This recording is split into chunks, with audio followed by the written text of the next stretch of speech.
हाय, मैं क्या करूं। उस लड़के का अंदर दाखिल होते ही कमरे में हर तरफ बिखरी चीजें देखकर अली की मामा ने हाथ सर पर मारकर दिल ही दिल में कहा और वापस पलट गईं। उन्होंने अली को पकारा जो अभी कंप्यूटर पर गेम खेल रहा था और उसका वॉल्यूम भी फुल था। इसे मामा की आवाज न आई। मामा इसे आवाजें देते हुए उसके पास गईं मगर वो मुकम्मल तौर पर गेम में खोया हुआ था। पता तो इसे तब चला जब उसकी कमर पर एक थप्पड़ रसीद हवा। उसने पीछे मुंह करके देखा तो मामा उसके पीछे खड़ी थीं और उनके चेहरे से मालूम होता था कि आज गरज चमक के साथ बारिश होने वाली है। अली ने डरते डरते मामा से पूछा कि क्या हवा है। मामा ने कहा कि पहली बात तो ये कि मैं तुम्हें पिछले 10 मिनट से आवाजें दे रही हूँ, मगर तुम तो जैसे उस दुनिया में ही नहीं हो और अपनी पांचों बल्कि छठे हंस भी गेम में गिनवा चुके हो। फिर उसने धीमी आवाज में कहा, सॉरी मुझे पता न चला। उसकी मामा ने फिर गर्ज कर कहा, और हाँ, मुझे ये बताओ कि तुम्हारे कमरे में आंधी आई थी या तूफान। अली ने खसियाते हुए कहा, मेरे कमरे में आंधी और तूफान के साथ बारिश भी आई थी। उसकी मामा ने कहा, अच्छा, अगर वो आंधी, तूफान और बारिश 10 मिनट में न गए तो ये जरूर होगा कि तुम्हारा कंप्यूटर कोई जिन या भूत जरूर ले जाएगा।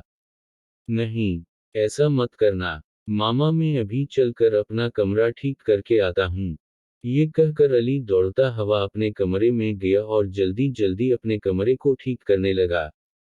मामा भी उसकी मदद के लिए आ गईं। जब कमरा मुकम्मल तौर पर ठीक हो गया तो अली ने मामा से पूछा, मामा अब मैं खेलने के लिए जाऊं। मामा ने कहा कि नहीं, मैंने तुमसे कुछ बात करनी है। अली ने जल्दी से कहा, जो हवा मामा अभी मेरी गेम लगी हुई है। हो सकता है कि मैं अभी तक मर गया हूँ। उस बात पर उसकी मामा चौंक पड़े। उस पर उसकी मामा कहने लगी कि क्या कहा तुमने। खुदा न करे कि ऐसा कुछ हवा हो। अली हंस पड़ा और कहने लगा कि अरे, मैं वो बात नहीं कर रहा। दरअसल गेम में जो आदमी मैं कंट्रोल कर रहा था, मैं उसकी बात कर रहा हूँ। उस पर उसकी मामा ने कहा, अच्छा, आइंदा ऐसी कोई बात न करना। वैसे ठीक है, तुम जाओ, बाद में बात करेंगे। अली ये सुनकर जल्दी जल्दी रफू चुकर हो गया। कुछ दिनों के बाद अली के बाबा जब दफ्तर से वापस आए तो अली ने पापा से कहा कि अपना बैंक अकाउंट नंबर बताएं। ये सुनकर उसके बाबा हैरान हुए और कहा, क्यों बेटा, तुम उसका क्या करोगे। फिर अली ने कहा कि मैंने गेम में एक चीज खरीद ली है। अच्छा, वो कितने रुपए की है। अली ने झट से कहा कि बाबा वो सिर्फ 200 रुपए की है। अच्छा ठीक है, ये लो मेरा क्रेडिट कार्ड। उस पर अली ने कहा कि बाबा प्लीज मामा को न बताना, वो नाराज होंगी। तो अली के बाबा ये बात भी मान गए। अली बहुत खुश हुआ। अभी वो बाबा से बातें ही कर रहा था कि मामा ने इसे आवाज दी। वो दौड़ता हुआ मामा के पास चला गया।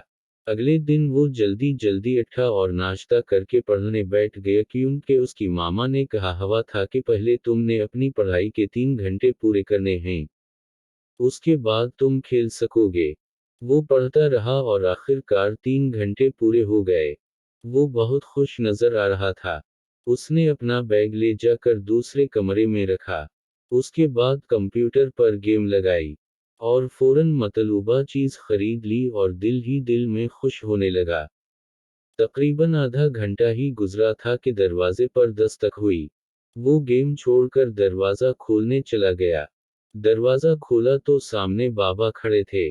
वो कुछ हैरान भी हुआ और कुछ परेशान भी कि पहले तो बाबा कभी उस वक्त घर नहीं आए। अली ने पूछा, क्या हुआ बाबा। बाबा ने अली से कहा कि बेटा, क्या आप मुझे वो चीज दिखा सकते हैं जो आपने 200 में खरीदी है। अली ने कहा, जी बिल्कुल बाबा, आइए। वो दोनों अंदर चले गए। अली ने बाबा को कहा कि यह है वो चीज जो मैंने खरीदी है। उसके बाबा ये देखकर हैरान रह गए कि जहां 500 लिखा हुआ था उसके साथ ही डर का निशान भी मौजूद था। बाबा के मुंह से बेसाख्ता नकुल गया। ओह मेरे खुदाया, अम्मी भी आ गई थी और अली के बाबा की ये हालत देखकर परेशान हो गईं। अली की मामा ने उसके बाबा से पूछा कि क्या हो गया है। तो उसके बाबा ने उन्हें सारी बात बता दी है। ये सुनकर अली की मामा ने इसे कहा, बेटा, अगर तुमने कोई चीज खरीदनी थी तो पहले आप हमें तो बता देते। अली ने झट मुआफी मांग ली और वादा भी कर लिया कि आइंदा ऐसा न करूंगा। अगर कोई चीज खरीदनी भी हुई तो आपको साथ बैठा कर खरीदूंगा। अब अगर आपकी क्लास में अगर कोई अली पढ़ता है तो उसको ये कहकर तंग नहीं करना कि तुम कितने बधो हो। वो अब सधर चुका है और अपनी मामा को तमाम बातें बताता है।